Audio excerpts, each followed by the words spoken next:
With the show, this is it.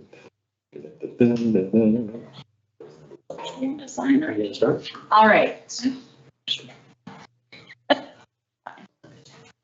Are you good, Ann? We're good. All right, here we go.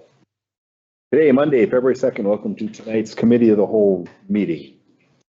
I'd like to call the meeting to order. We've met compliance with official notification. Roll call, please. Lorgowski, Here. Sarah Schubert-McCone, Here. Shelley Moen, Here. Nick Olson, Here. Catherine Gramond excused, Nick Schumacher here, President Steve Olson. Here. This meeting is a meeting of the Board of Education held in public for the purpose of conducting the school district's business and is not to be considered a public community meeting. There's a time for comments by members of the public during the meeting as indicated on the agenda. Members of the public wishing to address the board on any of the topics included on tonight's agenda may do so by signing up on the public comment sign-up sheet, blocking entrance prior to the start of the meeting. The board requests refraining from making any comments involving personally identifiable information about students, staff, or administration. Comments should be respectful, focused on the items being considered by the board, and will be restricted to 3 minutes in length. Are there any comments by members of the public? No. Okay. Amy will hold off then on your report. We're going to move then to the first committee report, the Budget and Insurance Committee report. We have a presentation tonight on our 24-25 audit. Welcome, Brock.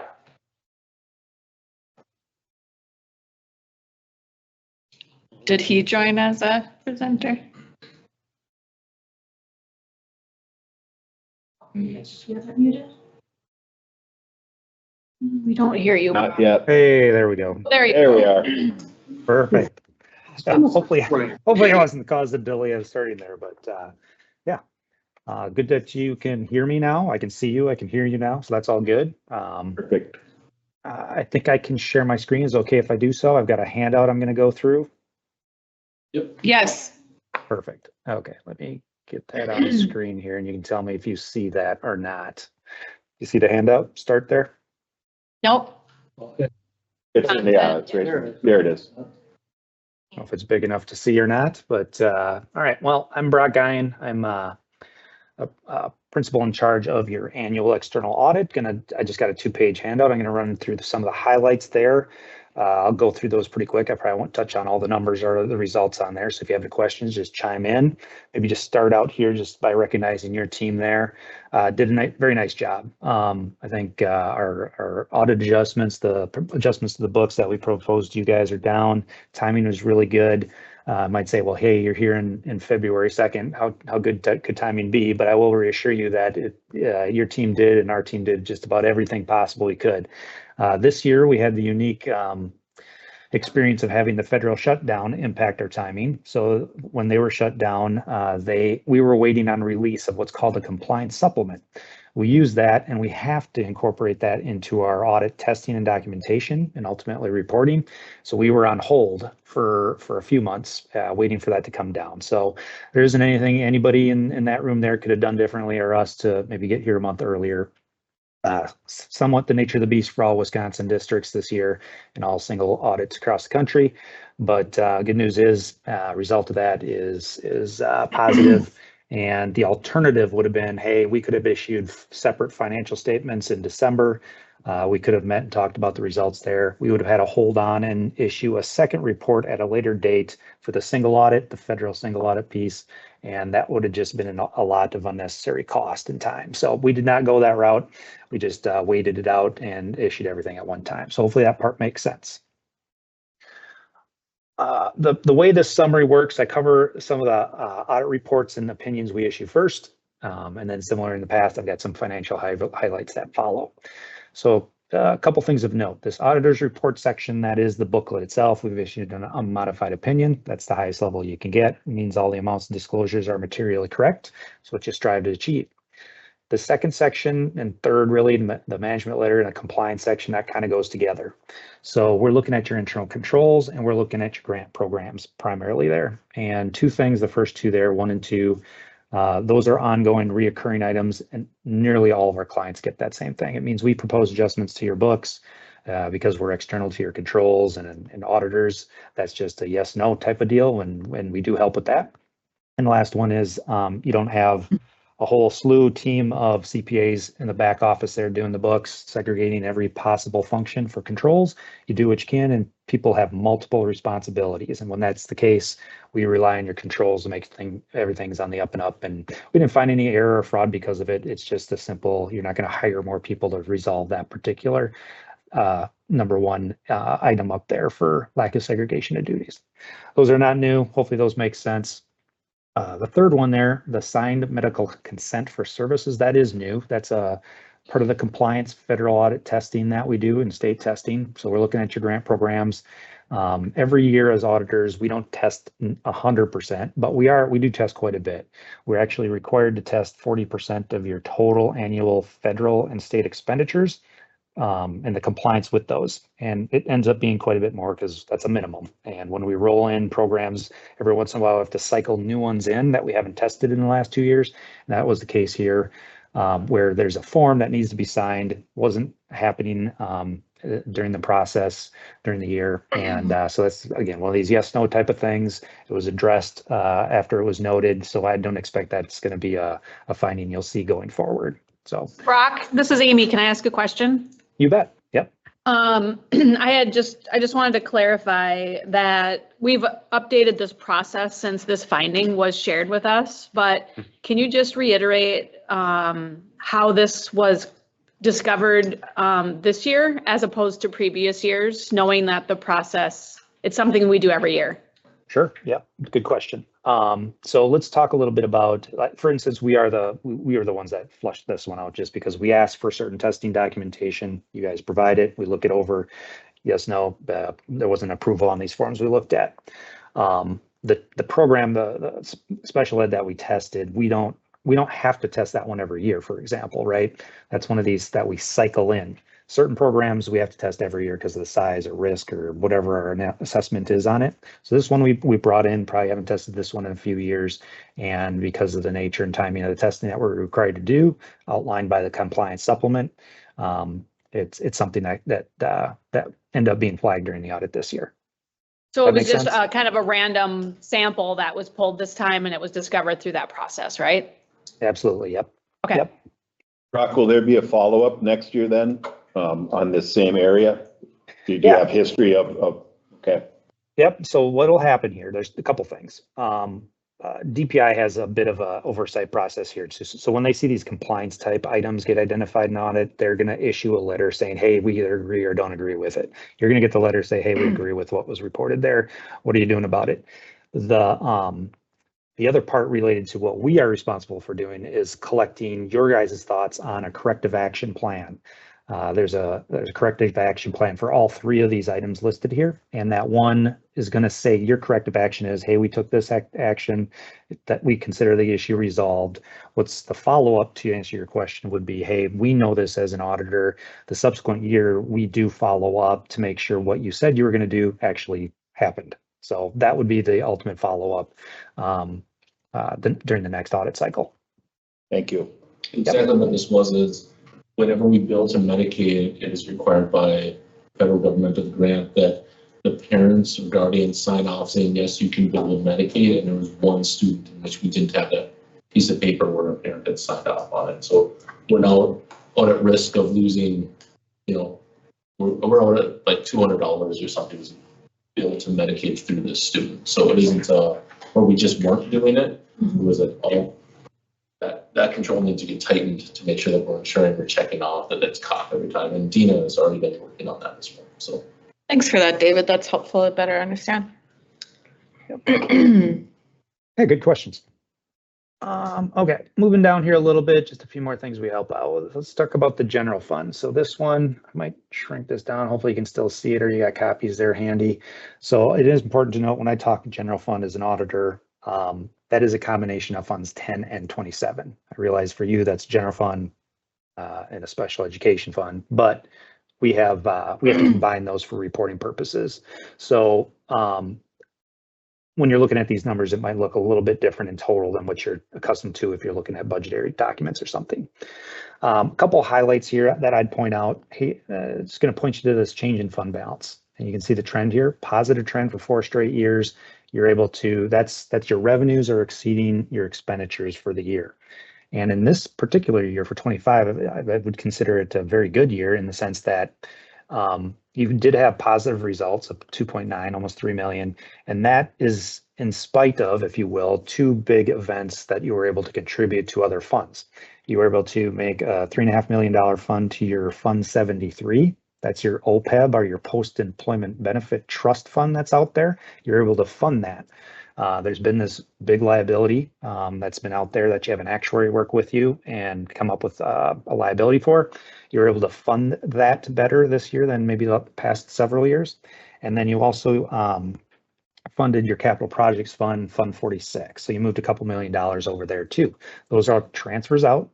Those would be expenses, if you will, that contributed to this result here. And in spite of that, you still came out ahead of the game. So very good results. We compare these 3 shaded rows, your unassigned reserves or fund balance, to what you spent for the year, the 62 million, and you get that ratio at the bottom. Each year I talk to you guys, I've tried to point this out as well. We like to see, at a minimum, not necessarily a target or even something as far as you'd want to entertain going under, but at least a minimum of 25 to 33%. And that's only 3 to 4 months of reserves. That's the way you should look at that. And you're certainly within that. You've been there right in the ballpark here the last 4 years, and the trend has been positive there too. So the general fund, you always want to see that one doing well, and it is indeed doing that here for you through 25. I'm going to move you down a little bit through here. We do talk about some of your other funds here, but I'm going to move you down to, and those are all trending fine. Your debt service fund, you're going to see a little bit of growth there. So here you do levy some dollars and you have some interest that's being accrued from the funds that you hold. And you have principal and interest you're paying and some fees. So when you have an increase over the prior year, that means primarily because of the interest that you earned is able to grow this fund. The good news here is you have nearly 1.5 million to be able to apply to a future budget period. You don't have to use it next year. You could use part of it. You could use all of it to help fill in a budget deficit for the purpose of paying principal and interest, though. It's got to be in the debt service fund paying for principal and interest. You could maybe look at your levy and what you're doing in any given year. Eventually, you'll have to use the 1.5 million towards principal and or interest in a future period. So keep that in mind. It's good reserves to have for that purpose. Flexibility. Mentioned earlier here, you've got some dollars set aside for capital projects. You got Fund 49, that's the 7.9, hadn't changed. There's no activity in there from the prior year. That is available to you going forward. And then this Fund 46, long-term capital improvement plan. Mentioned before, you were able to transfer $2 million from the general fund to help fund this capital plan of yours. And that's the primary reason for the growth in the reserves in that fund. Going to wrap it up here with your long-term debt obligations. You didn't issue any new general obligation debt during the year, but you did pay down some principal. So you paid down 5.6 million. That's why you're seeing this drop from 67 million down to 62. So going forward, you pay a bit less interest, which is good. And then down here is a summary of your other debt long-term obligations. These are your benefit plans you have in place, so on and so forth. You do have some finance purchase agreements. That's a different type of debt. That's for equipment financing, pretty much. What maybe what might stick out are a couple of negatives. And what does that mean? So here in the OPEB, single employer, that's your plan. And then you've got this multi-employer pension, the WRS plan. That's the one the state controls. Both of these show a negative number at some point. And that's a little counterintuitive because this is a section that summarizes debt or obligations, right? So when you have a negative, that would mean you have an asset to record. So I'll talk you through that quick. If you remember what I said in the general fund, you were able to fund your OPEB trust with $3.5 million during 2025. So you were able to transfer money into that fund to help fund your long-term liabilities for district provided benefits. So you had a liability out there calculated by the actuary of 3.5 million. So when you paid your normal benefits for 2025, and then you were able to fund the fund further with 3.5 million, the actuary at the end of the year said you've got an asset on the books of 457,000. So, you know, the good news here is you've got a plan that's fully funded. That's not super common in Wisconsin schools that you were able to get there. So that's great news for you in the district. It gives you the ability to maybe not fund it in a given year going forward if you have budgetary constraints otherwise in the general fund, for example, right? So it's great to have that kind of flexibility plus have this benefit already funded. Down here, this one is a little less out of your control, right? This is your WRS plan that the state administers. They hire their own actuaries to come up with numbers there. It's a multi-billion-dollar plan. You have one small part of that, and I say small, and it's millions of dollars, but it is the retirement system benefit. So the plan itself either has an excess or a deficit. And back in 2022, it was at the positive, it was overfunded. And that has swung over the years from overfunded to underfunded. In the last 3 years here, it had been slightly underfunded. And that's why you brought in these positive amounts or these liabilities on your books at year end. It's not something you control. You continue to pay your WRS benefits as you go. And the plan will come up with the status of their plan at the end of any given year. You just bring that on your books through some accounting. No points to point out there other than that. I think I'll wrap it up with that. So if there's any questions that I can answer, I'm at your disposal yet.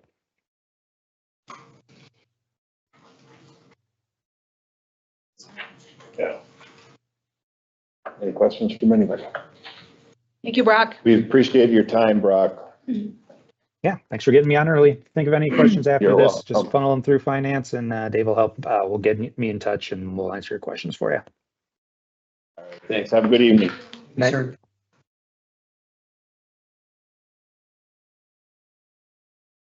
All right, moving back to are they here? Okay. You want to finish this committee report? Or Yeah, let's. do you wanna- Give them 2-minute one. 2-minute warnings. No pressure. Wow. Are there any timeouts allowed during? I was in her sports mode. All right, next up is informational January 2nd Friday count, which is attached. Our review. What's the comparison then from where we were in the fall to now? Lost 2 kids. 2? So we're down Pretty to- good compared to other years. Yeah. This is good. One thing I'd like to see is we actually went up on open enrollment, so gained some kids on the open enrollment side. So usually we see a bigger drop than this because we usually have like mid-year kids graduating in December and that. So we didn't see a big drop. Hopefully it's just a sign of stuff flattening, not losing kids in the middle of the year. We still, of course, we'll see the drop next year because of the graduating class and the small kids. All right. So nothing surprising. Any other questions from anybody on that? Fund revenue and expenditure report, David? We are right on budget. And some of these numbers, sometimes you guys will see the numbers will be a little different because this report has to get printed out early in order to get into the agenda at a time. So like last week, we had a payroll on January 31st. So that's not in these numbers. So that's why sometimes you'll see numbers that are different. I run the numbers at the end of the month so I can see where we're actually sitting and we're right on par where our expenses are down compared to last year, which is what we were anticipating. Sure. Serious. So the revenue is where it's supposed to be. All those differences are primarily because of when you generate the report versus when you did last year. Yep, depending on what I check. Those reconciled. Yep, exactly. All right, there's one action item, gifts, grants, and bequests. Administration recommends approval to accept gifts, grants, and bequests received in January of 2026. Generous. Motion to approve. Second. Motion to second to accept the gifts, grants, and bequests for January 2026. Is there any further discussion? Awesome. Hearing none, all those in favor signify by saying aye. Aye. Opposed? Motion carries. There were no discussion items, and thus that concludes tonight's report by Catherine. Good job, Catherine. Where do you go? Thank you. All right, we are ready.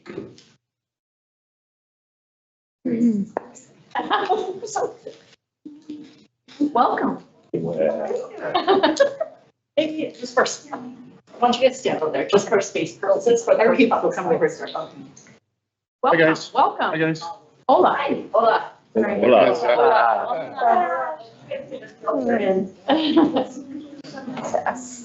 Come over this way.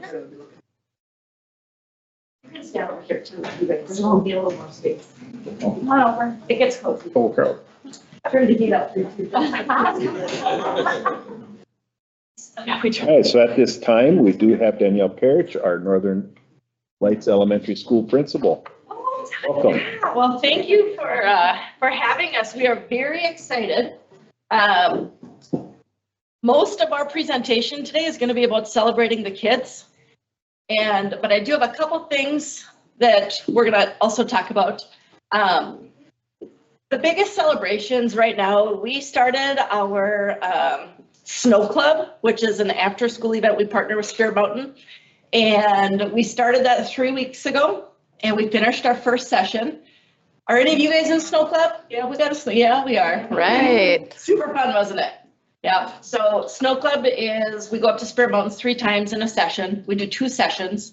And the kids, for a fee of, I think it's less than $70, they get 3 3-hour lessons to learn how to ski or snowboard. It's a phenomenal deal.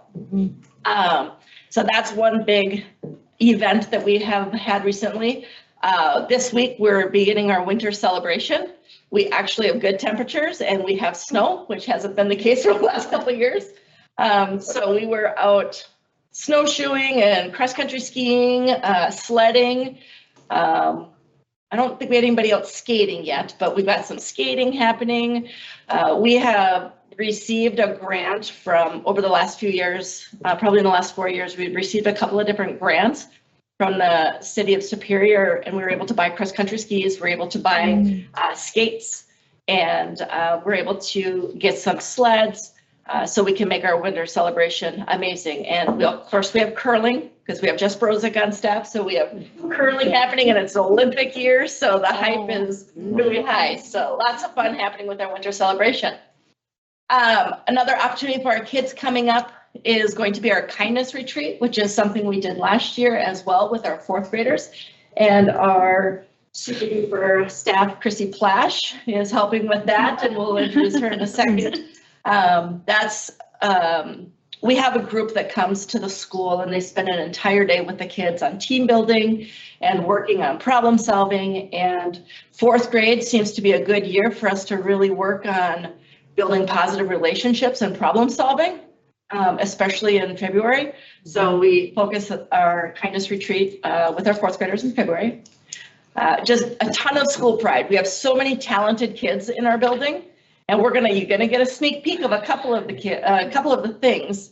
But Anne, could you play the video? This is a video that David Coy and one of our teachers put together for reviewing expectations for our students.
Future Anna.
Nicely done. So great.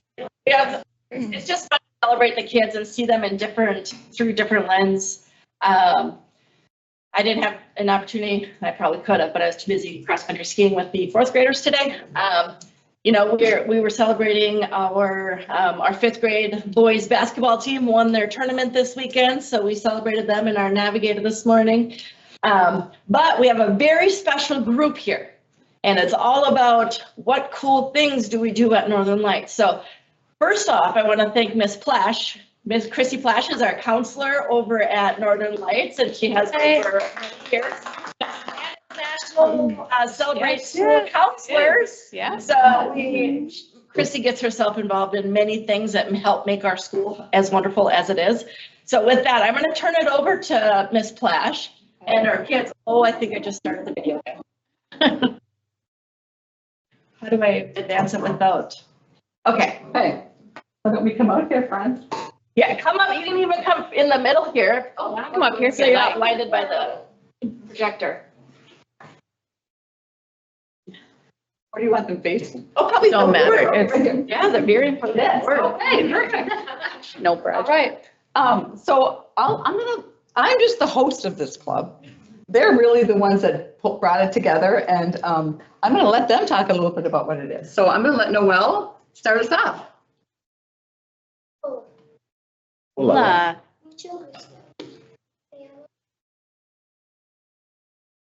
Sage, me llamo Roman, me llamo Tanner, me llamo Natalia, me llamo Bonnie.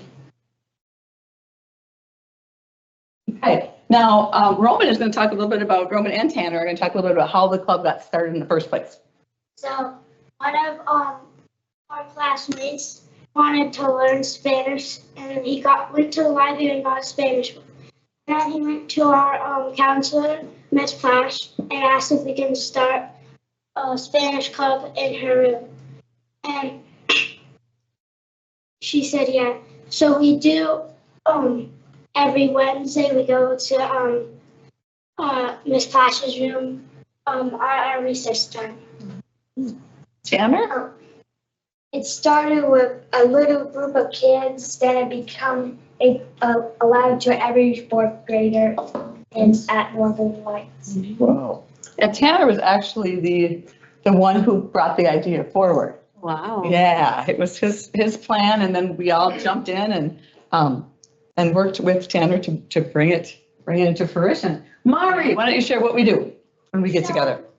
Every Wednesday during recess time, for like about 25 minutes, we go to Mrs. Plash's room, and anyone in fourth grade, if they want to learn Spanish, they can come to Mrs. Plash's room, and we watch videos about how to learn Spanish. Very nice. And Sage, do you want to share some of the things that we've learned together since we've started? We have learned numbers, colors, we have learned seasons, and we have learned how to say hi, and a little bit of conversation. And then Natalia, you wanted to share what we like about the group. I like it because I wanted to learn Spanish for a long time. Also that at a family reunion I did not understand medical from my dad's side.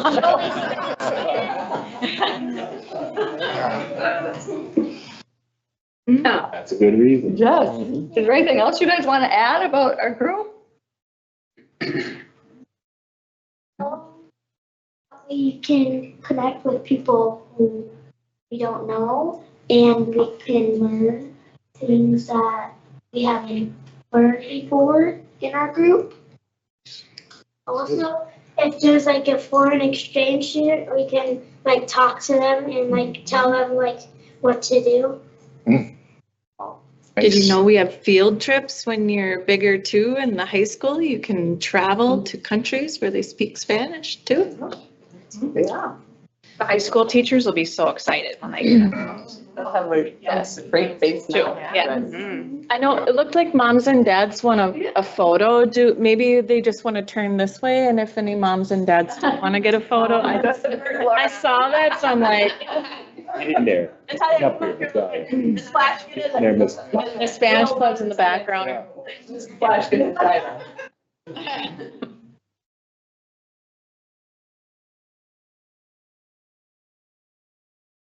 Good job. Has one more thing that she wanted to teach all of you. All right.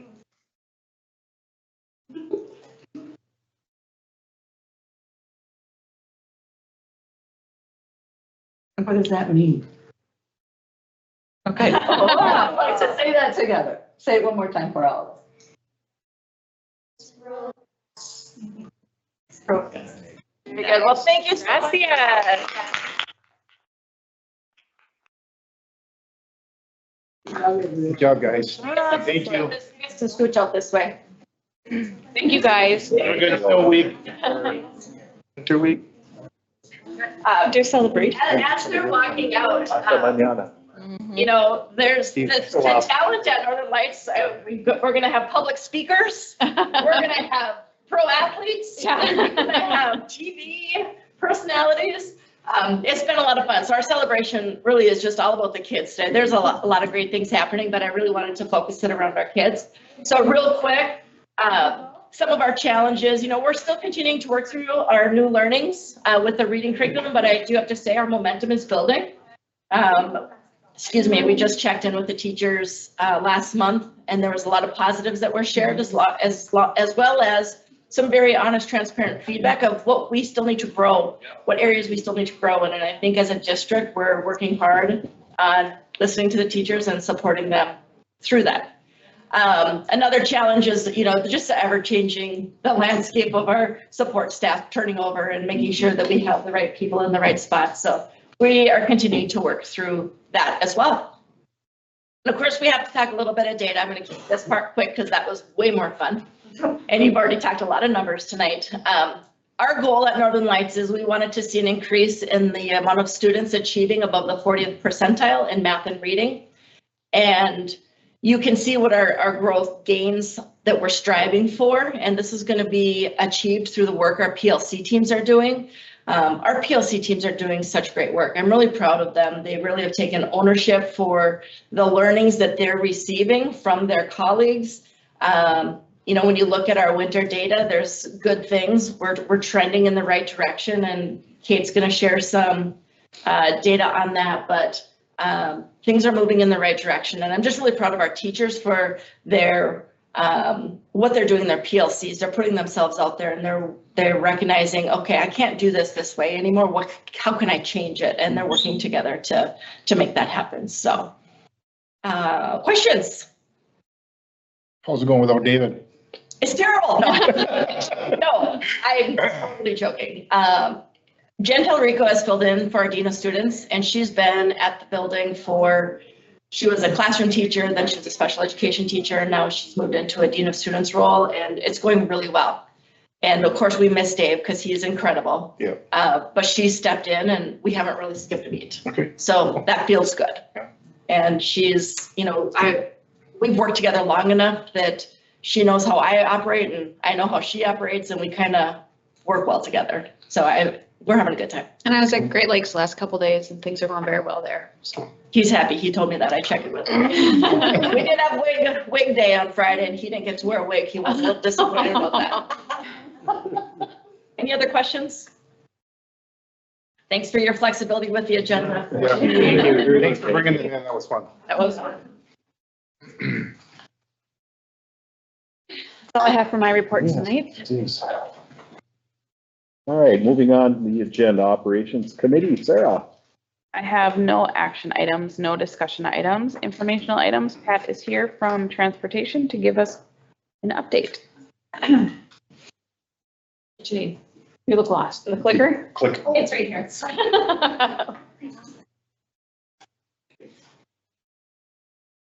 Well, hi, everyone. This is the transportation update for 25-26 year.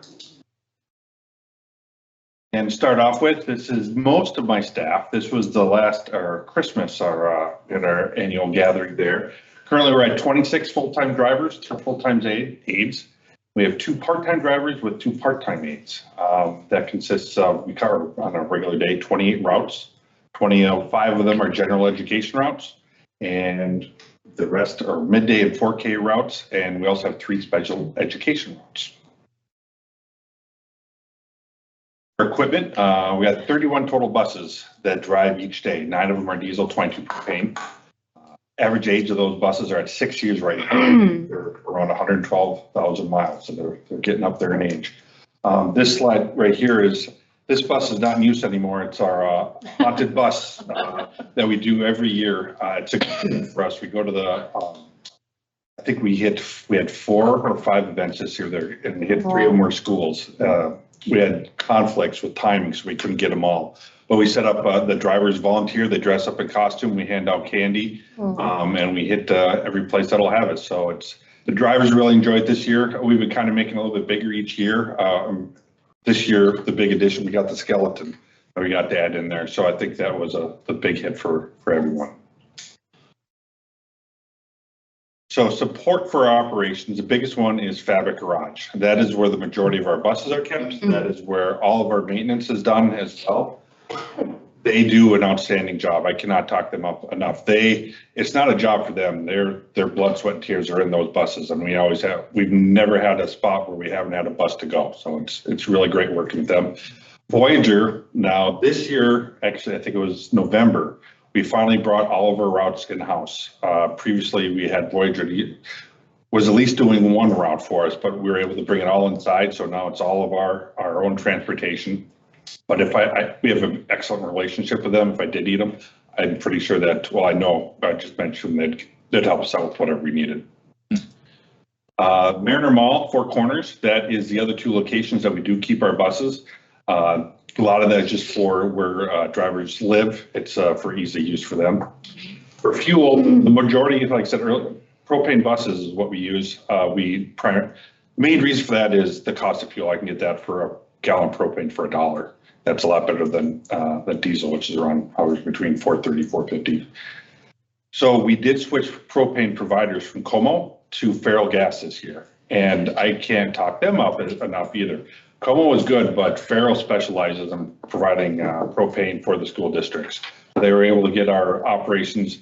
We got some training from them, and they're also keeping for regulations as well. So they're very knowledgeable in that. So that's been a very big success. The middle school is where we do all of our propane fueling. And so we do have contingency plans. If we go down, we can go to Feral Gas themselves. So we tested that, and knock on wood, we haven't had any problems yet this year, but we are ready if we do need it.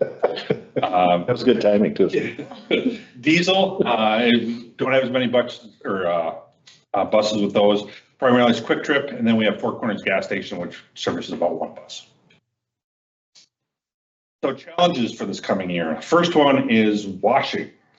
Superior Truck Wash, out of the blue over Christmas break, decided that they were not going to allow public utilities or anyone to use their facilities.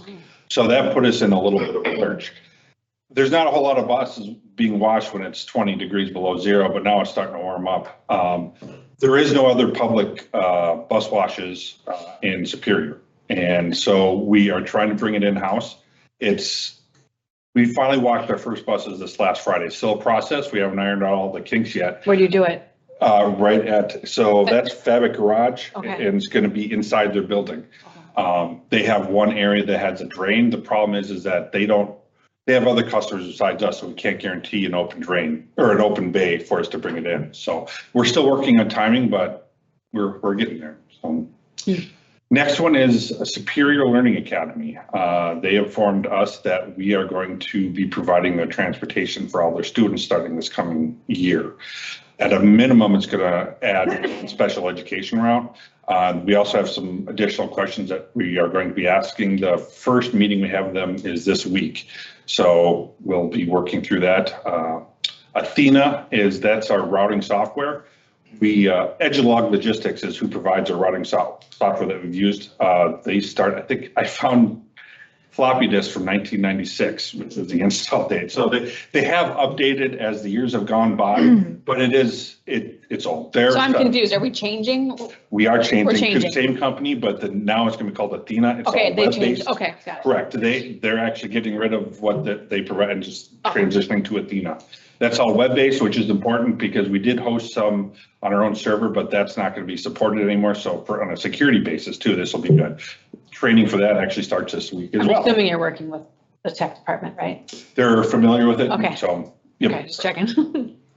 And then last one is for this year is our SPED bus purchase, special education bus purchase. We're looking to get 2 of them.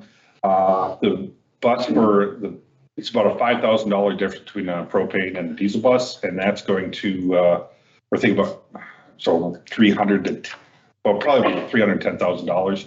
Our current fleet, we have 5, and they're all at 7 years old, and they're also all propane buses. So we're going to get at least 1 diesel in case something happens.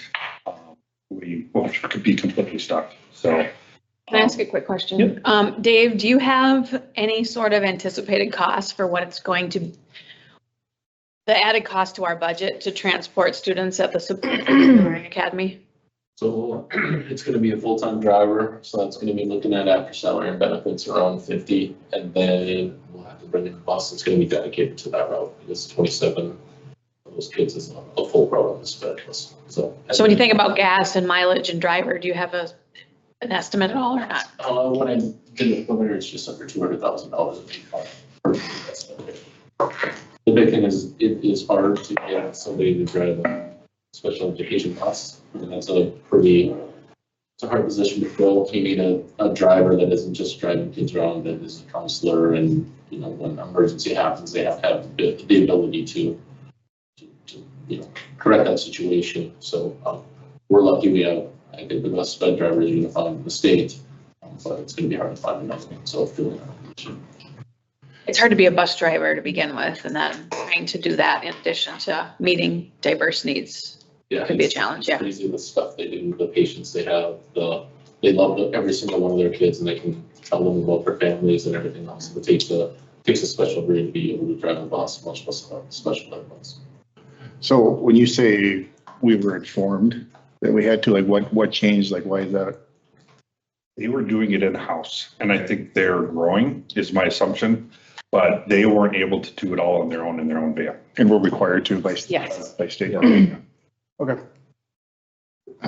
So that makes me think of another question, right? So I know I would like to see, and we all agreed, we'd like to see move forward the transparency and vouchers in charter schools. So if we're able to eventually get that on our tax statements, something that we in-house have to cover, that wouldn't necessarily show. Because it's a cost that we incur, but is you know what I'm saying? That we take on to support that. I do think that we could add that transparency piece, at least on our website, when we, have budgetary information. That could be a disclaimer we could have on there, but I don't know if it can be on the tax statements. It's just going to be an incurred cost. We're always at that risk. We currently do it for Maranatha and Cathedral as it is. Maranatha has their own bus Cathedral. So we're able to work with them well enough to figure out the schedule. Right. It's just, Pat's been working on this since he heard about it, figuring out this is a lot of detail. The location where it is not, that's an industrial space, not an educational school. So we have to figure out how that's going to work. But Pat's been working on it. There's actually a DPI thing that comes out on Wednesday. To talk about it. So, and then Dina's been on it as well. So just to be, go ahead. You're here first, go ahead. I just want to, these additional expenses that we will have are it's a whole nother staff person that's only designated for the Superior Learning Academy route. Yep. Okay. And potentially a bus. So this is When I'm looking at it, this is gonna be $200,000 in expenses for next year. That is an unfunded part. An additional expense that we will take on next year that we Right. don't have in our budget. $200,000. And it's not that we're against supporting all students' learning, it's just, we are the only ones required to, they are not required to. Sorry, go ahead. Were you gonna say something? I was gonna ask, minus this, are we fully staffed? Correct, we are. We are not hiring right now. Do you have subs? Cool. And we have subs Okay. available. Excellent. And then last question, what is a floppy disk?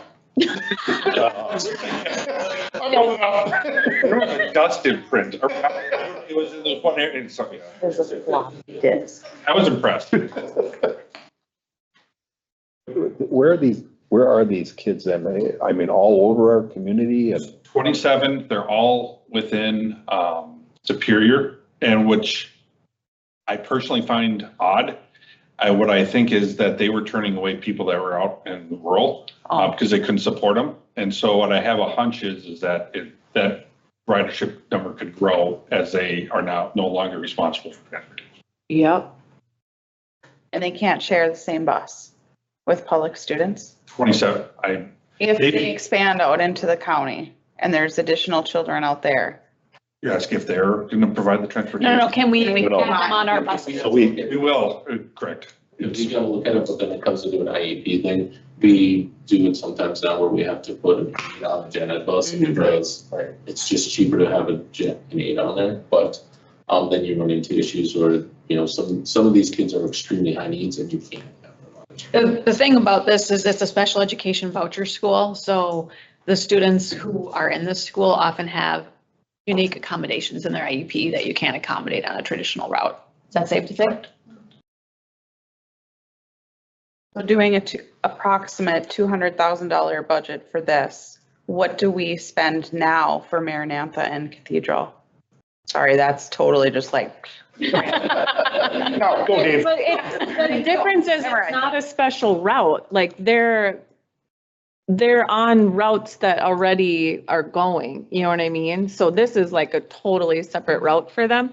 I was a student that we had the Cathedral kids on my bus and everyone got on the same place, like they just walked over and then all got dropped off in our neighborhoods. So the expense tied to that is one, they work with us so that we pick up Maranatha at 2:45, so we can bring them all the way into town to the middle schools. We pick up the kids at 3:05. Cathedral's the same thing, we pick them up at 2:45. We still dedicate at least two hours a day, maybe a little more on drivers to do the Cathedral, the Maranatha, the fuel, of course, because we're driving back and forth. That's one of a lot of ways that I didn't see where if we have this driver pick up the Maranatha kids, he's already parked at Four Corners, we can just pick him up and we try and save as much as we can. But the other part is if we have the day off, but Maranatha or Cathedral won't have the day off, we still have to drive the bus out to go there. Do we provide transportation for their field trips? We do not. The other question I had was about secure locations for the buses. The mall, they're all secure locations. Is Four Corners a secure location? Besides being rural. We talked about that many years ago, just the need to have buses out there in the event of emergency, like if they had to evacuate the school or so. And Cameras also, out there. some history is that prior to Amy coming on, right around that time, there were bus drivers that were able to take the buses home, the ones that lived out in the country, because it was closer for them. And so that was a part of when we had to change that. Obviously, it frustrated and angered a lot of our bus drivers, long-term bus drivers. And so that was a part of that negotiation as well, to park them out there. Didn't have to drive all the way in and then. Right. And it's a cost savings as well, because the people that park at Four Corners are the ones that live near Four Corners. And if they live up by Four Corners, they're gonna they usually run the route next to their house, that's their community. So instead of driving into town or into Fabric to start a road over by the Four Corners school, they jump on the bus to the Four Corners school and just start the road. I think before you end, we all have to acknowledge the Spartan on the screen. That's quite impressive. So that's good, right? Yeah. I Do that on us. It's a little bit weird, so, but yeah, I was happy. No AI, but. Pat is an early adopter in AI. So. Yeah, I was gonna say that AI generated, but hey. I thought it was Larry. Yeah. Pat is really great at the transportation side. If you guys don't hear a lot from Pat, that's a really good sign, because I remember back when I was here, I would talk a lot as the transportation person. I am super thankful to have Pat in the position he's in. I have not gotten a phone call from the driver since I've been business manager. So, Thank you, a lot of Pat. work in the background. And, you know, he does a great job, and he's fully staffed. I was never fully staffed, and he got rid of Voyager, so he's good. He's done a great job. He was good after I left that position. I thought it was all. We should have let Dave go earlier. Hindsight's good. Yeah. Thanks, Pat. Good deal. Thank you, Pat.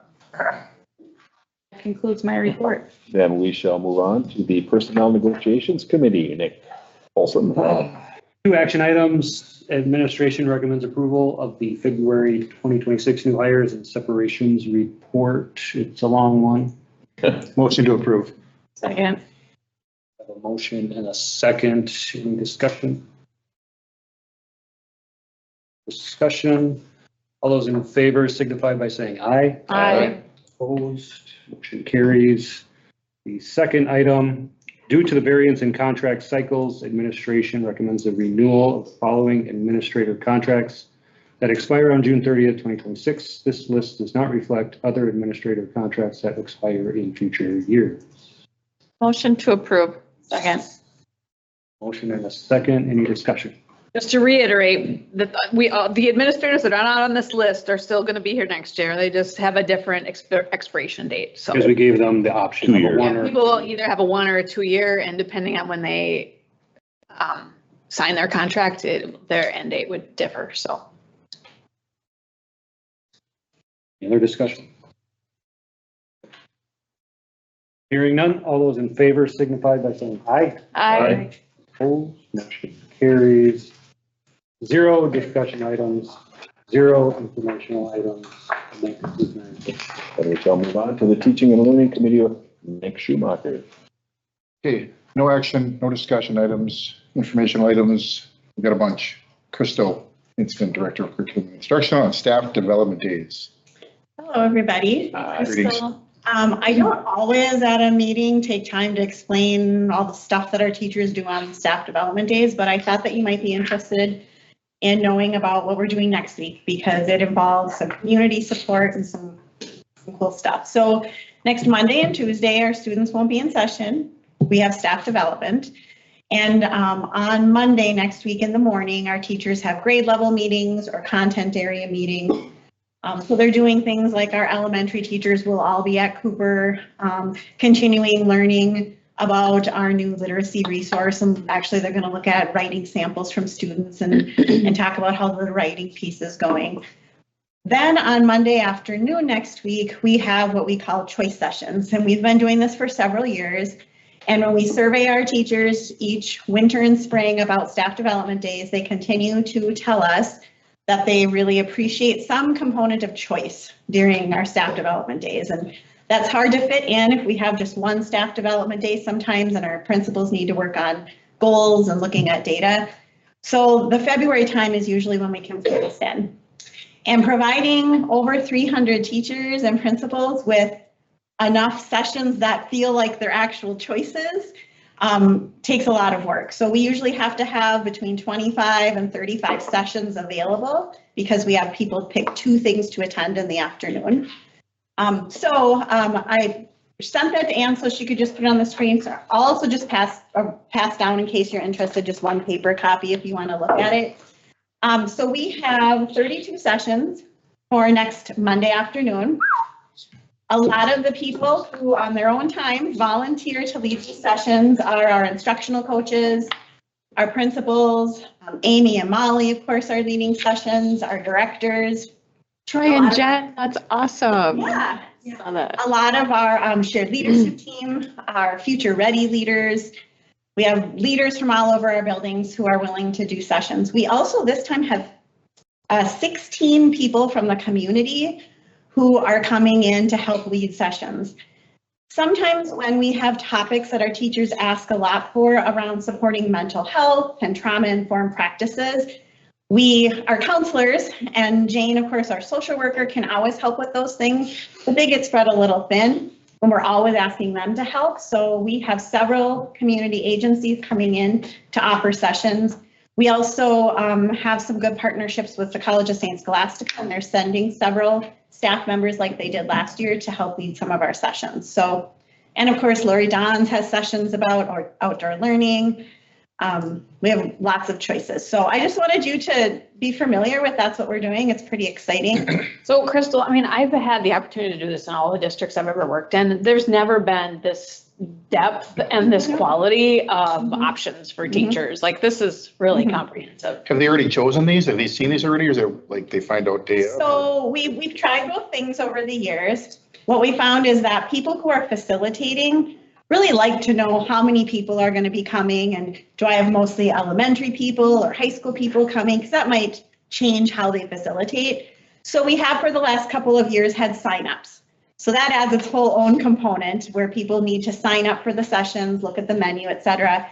And then the facilitators are sent a list. They were sent that late last week saying, for example, Amy knows how many are going to be in each of her sessions. It's going to be riveting. So she can gear her sessions accordingly, depending on who is signed up for In the Loop with the Soup. Yeah, I did borrow that title from another superintendent in Wisconsin who does something else, Yeah. but yes. So people sign up. Of course, if they need to change their mind last minute, they can. We're doing all of these at the high school. And then we end the afternoon with each school having a space at the high school to sit down back together with their school staff and their principal and debrief all of the things that they learned. People have also requested in the past, can we have a minute to like process what the heck we just learned? So we spend the last 45 minutes of the day in their building level groups doing that also. And then on Tuesday, all day teachers are at their buildings and their principals are leading them mostly in work that's around their CPR card and the actions for their specific building and looking at their data. One of the things all schools will be doing next Tuesday is looking at the student perception survey, which is one on our district CPR card, surveying our students. It's part of our strategic plan under student engagement. So Kate's worked hard on the surveys. The kids are taking that survey this week, right? Yeah, and then the teachers will analyze the data next Tuesday. So I just wanted to share with you about our plans for Monday and Tuesday. Does anyone have any questions? Can you email us that? Yes. The paper that you're passing down? Yep. That'd be great. Will there be soup? I'd love to I attend. think I'll have coffee. Because I also said it's going to be a conversation and coffee. I know I'm mixing it up. I should have really stuck with the It's your one. I know. Your session. Go ahead. Yeah, I'll email this to you so you can see all the sessions. Great. Tuesday, we also have the second annual pair. Oh, yes. I meant to mention that, yes. Yes, Nina has that plan. Thanks, So Dina Crystal. does like breakouts for paras, and so that's something that the paras have really appreciated in recent years. I'm just taking a quick glance and I know you scanned through it, but like, I like the balance between, education and innovation. And then also, I'm just noticing now, like a lot of, mental health focused things. And that's something that we often hear from teachers is the toll that just this world is taking on them. And I like that self-driving of what their needs are. Nice job. It seems to be a good pattern for teachers to have enough to choose from that they pick one thing kind of related to the teaching and learning in their classroom, like the instruction or assessment stuff, and then they can often pick something that's more in the mental health or supporting like the classroom climate. Yeah. Thank you. Thank you. All right, Jennifer Willoughby, summer school update. Exciting. You were thinking about summer school, weren't you? Yeah. Yeah. You have to attend. Well, I know it's a little early to be thinking about summer school for all of you. However, I've been thinking about summer school for months. So this feels late in the game for me to share this. But I'm sharing tonight about summer school because we start registration in February on the 26th.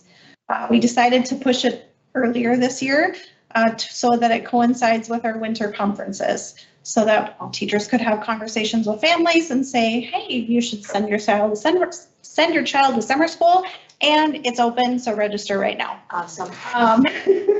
So I'm gonna just kind of give you a rundown of what we're offering, and it's a lot. We have a lot of great things planned for this summer. So elementary, June 15th through the 25th, and then July 6th through the 16th. We're gonna be off the week of the 4th again. So we'll have 2 weeks, and then a week off, 2 weeks again, Monday through Thursday. We'll have incoming for K classes, K through 5 elementary. We'll be at Bryant and Northern Lights this year. We decided to alternate the schools to help with building and grounds and cleaning and all that good stuff. So we're excited to be at those schools. We're gonna have summer intensive reading offered this year also, to be in compliance with Act 20 and our requirement for that. Any student who is currently on a personal reading plan in the 3rd grade will be provided the opportunity to come for the summer intensive reading program. We'll offer drama camp at the high school again. That's for incoming 4th through 12th grade. We'll have secondary summer camps. So I met with the middle school, and we're gonna shake it up a little bit this year to try and get some more interest in our middle school and high school age students. Everything will be at the high school this year. We're not going to be at the middle school. So our secondary group from 6th through 12th grade will be at the high school. We're going to offer 2-week camps. So kids can essentially take 4 classes this summer.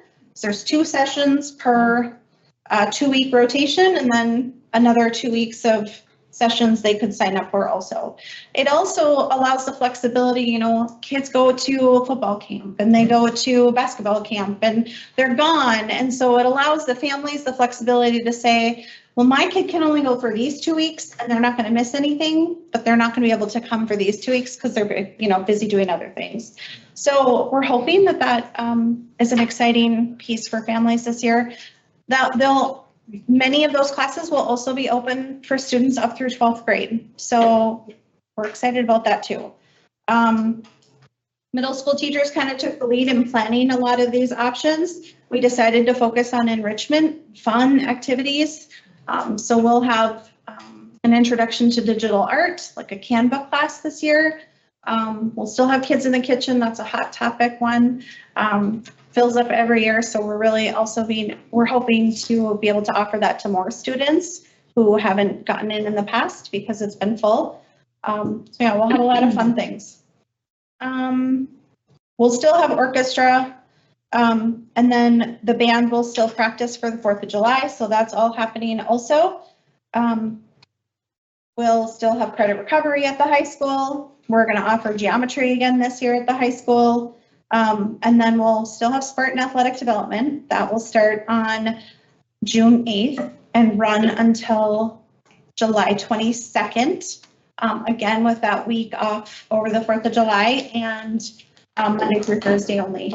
We're ending on the 22nd because the 23rd is our summit happening at the high school. So we didn't want the 2 programs to collide. So we're ending a day early technically for our programming there. But we'll offer the 4 sessions for Spartan Athletic Development again for the different times, different age groups. We're excited to offer it at the high school for 6th, 7th, and 8th graders this year. And we changed the times of that beginning class to fit into one of their sessions. So, so students will be able to ride the bus home. There won't be an overlap of Spartan Athletic Development running too late, so then parents have to pick up or having an additional bus come. Everything will fit right within the original bus routes. And then we have afternoon options. So I've been working with community centers to kind of, community agencies to kind of figure out what options we have available to families in the afternoon. So we'll have, the YMCA will offer summer wrap care at Northern Lights Monday through Thursday, and they're also going to offer wrap care on Fridays all day because that was something I heard from families. It was a barrier of why they didn't send their kids to summer school, because they had no care on Fridays. So the YMCA will offer that care Fridays from 7 till 5. UWS is offering a Jackets Afternoon Adventure Camp. That'll be Monday through Thursday, 12 to 4:30 for students K through 5. We will bus the kids to UWS if they sign up for that program. The summer playground program, obviously, we will continue to bus kids to that program if they select that as an option. And then I've also been working with the DNR. So we're going to offer, they are going to offer hunter safety classes at the Superior Trap Club 2 of our 4 weeks of summer school. Awesome. We're transporting. We will transport to the Trap Club for that program. Wow. So all of that's on the website. We have a whole afternoon options page available. Students will register in Power School again. Transportation will be part of that registration, so everything should hopefully, fingers crossed, be seamless this year in just one registration, and everything gets put in the same place. And that will help our bus routes and help us communicate with principals on what the bus routes look like. We'll have flyers and information ready on that conference day, February 26th, when elementary conferences happen, and hopefully we'll have a great turnout. Amazing. Any questions? Jen, you do such a nice job. Thank you, Jen. What a buffet, jeez. Pardon? I said, what a buffet. What a buffet. There is a nice buffet this year for sure. Yeah. Very good. Thanks, everybody. Thank you. I'm hungry. All right, Kintush AGR mid-year update. Every time she does it, Ask them. I still don't know. Chair of our committee. Achievement gap reduction. Steve, not now. All right, everybody else had really fun things to share, and I do too. It just looks a little different. By statute, we have to share with you some updates around AGR, Achievement Gap Reduction. It's a grant we receive from the DPI. Of course, it's not all of the cost to reduce class sizes. That's how it started back in the day. It was called SAGE. Now it's called AGR, and it looks a little bit different. Essentially, the state gives us a menu of things to choose from in order to address needs at our elementary grades K, 1, 2, and 3. So it isn't an entire elementary program that we utilize different supports, specifically instructional coaching and support through that model to really help our teachers, because reducing class sizes to 18 to 1 isn't fiscally a thing we are able to do anymore. And of course, the state, I don't know what the grant dollar amount is that we received, but it has never been even close to half of what it would cost to do what we're required to do. So they changed it, added in some strategies around supporting kids with needs. So essentially the process is that the principals, I work with the principals to support them with the data gathering and then sharing with all of you. So the principals all do their own report to the DPI every spring. And so me being here right now, what I like to do is just give you a little bit of information around the data that we track for AGR, and then the principals report out to the DPI and submit these reports in spring. So we set goals around students meeting the benchmarks by grade level, by assessment. So in kindergarten, we're looking at letter word sounds and letter naming as our 2 assessments that we track. And then we're looking at number sequencing and number identification for math. So those are kind of the 4 assessments we look at in kindergarten, fall to winter to spring. And we use a combination of Ames Web and FastBridge because those are the 2 assessments that we track our data from.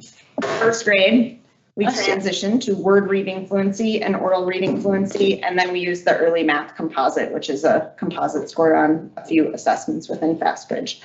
And in 2nd and 3rd grades, we use the adaptive reading and the adaptive math as our 2 measures. So in terms of, obviously I could read you all the numbers from all the buildings. Four Corners does not have to do an AGR report as it's tied to their not being a title school. So it's just the other 4 elementary schools. So we track it by every grade level at every building. It's a lot of numbers. Here's the summary that I'll give you. We've seen really nice growth from fall to winter. And then, of course, I'll track it again in spring. So in spring, we'll look at not only the amount of students who are meeting the 25th percentile or higher, but we'll also look at the growth from fall to spring. So we want kids to hit that 25th percentile, but if they haven't, then we're indicating, did they show growth? They just haven't yet hit that benchmark. We are also seeing growth from fall of last year to fall of this year. So in general, our kids are coming in performing higher than they were last fall as they move up, which is another indicator that we like to see in the district, not so much that they're tracking at the state level. So that's just my summary of that because it is very specific by building. There's a lot of data points in here, but just giving you kind of that general trend we're tracking. Principals are all doing that within their strategic plan CPR cards as well. Questions? Okay, there you go. Thanks. Thank you. I thought, when you start out by saying, I'm required by state statute, it's gonna be good. That's it, Mr. President. Well, thanks. Policies and rules, Shelley. Great, we have some action items tonight. Administration proposes the approval of changes to the following policies based on Neola recommendations. First reading of policy 1461, administrators, unrequested leave of absence, fitness for duty. Should be approved. Second. I just want to point out that the three are together on your agenda because the same changes are applied to each of the different employee groups. So you see the changes are the same. That's additional reinforcement language has been added and cross-referenced policies have been updated matching all employee groups. Motion to approve. Any other discussion? Oh, I'm so sorry. Like we're waiting. All right. Okay. I think you got to do them separate. Yeah. Different policies. Thank you. Any other discussion? Great. Hearing none, all those in favor signify by saying aye. Aye. Opposed? Motion carries. First reading of policy 3161, professional staff, unrequested leave of absence, fitness for duty. Motion to approve. Second. Any other discussion? Hearing none, all those in favor signify by saying aye. Aye. All opposed? Motion carries. First reading of policy 4161, support staff, unrequested leave of absence, fitness for duty. Motion to approve. Second. Any other discussion? Hearing none, all those in favor signify by saying aye. Aye. All opposed? Motion carries. First reading of replacement policy 5310.01, emergency nursing services plan. This replacement policy is provided to more fully incorporate the requirements of administrative regulations regarding the development, content, and review of emergency nursing services. Adoption of these revisions is recommended to ensure compliant policies. Likewise, it is recommended that the districts coordinate with their nursing professionals to confirm that an appropriate and comprehensive plan is presently in place, recommended for compliance with statutory requirements. Motion to approve. Second. Any discussion? Is this the same name as the replacement policy? Or is it a different name? Emergency nursing services to know. There was so much that we just. Yeah. Just went from. No. Thank you. Any other discussion? Hearing none, all those in favor signify by saying aye. Aye. All opposed? Motion carries. First reading of policy 7450, property inventory. Changes to this policy reflect Better Governmental Accounting Standards Board and Educational Department General Administrative Regulations requirements, and also removes the reference to capital assets since those matters are contemplated in policy 7455, accounting system for capital assets. These revisions are recommended for clarity and continued compliance with the law. Motion to approve. Second. Any other discussion? Hearing none, all those in favor signify by saying aye. Aye. All opposed? Motion carries. First reading of policy 7455, accounting system for capital assets. This policy adds the appropriate useful life for capital assets based on the Governmental Accounting Standards Board. Motion to approve. Second. Any further discussion? Hearing none, all those in favor signify by saying aye. Aye. All opposed? Motion carries. First reading of policy 8500, food service. This policy is being revised based on direct feedback from the Department of Public Instruction's school nutrition team. The SNT conducts an administrative review on a 5-year cycle for all Wisconsin school districts.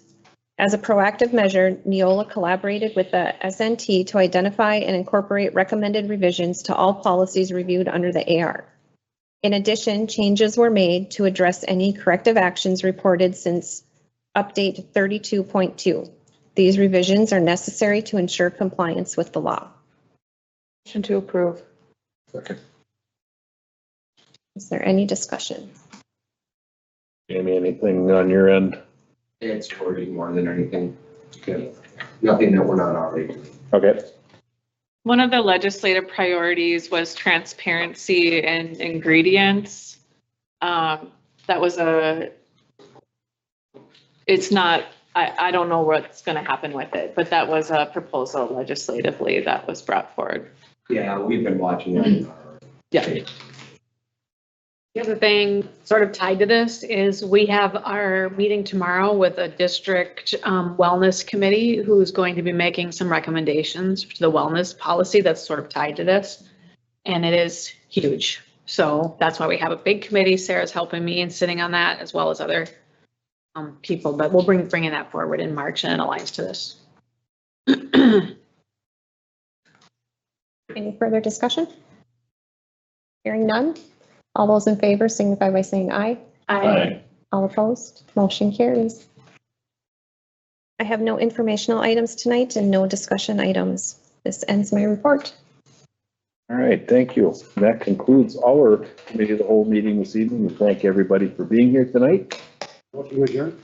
Motion to adjourn? Second. No, what are you talking about? Other matters. So that's for that committee. Would you like to bring up anything that matters from that committee? Fine. Heck no. What?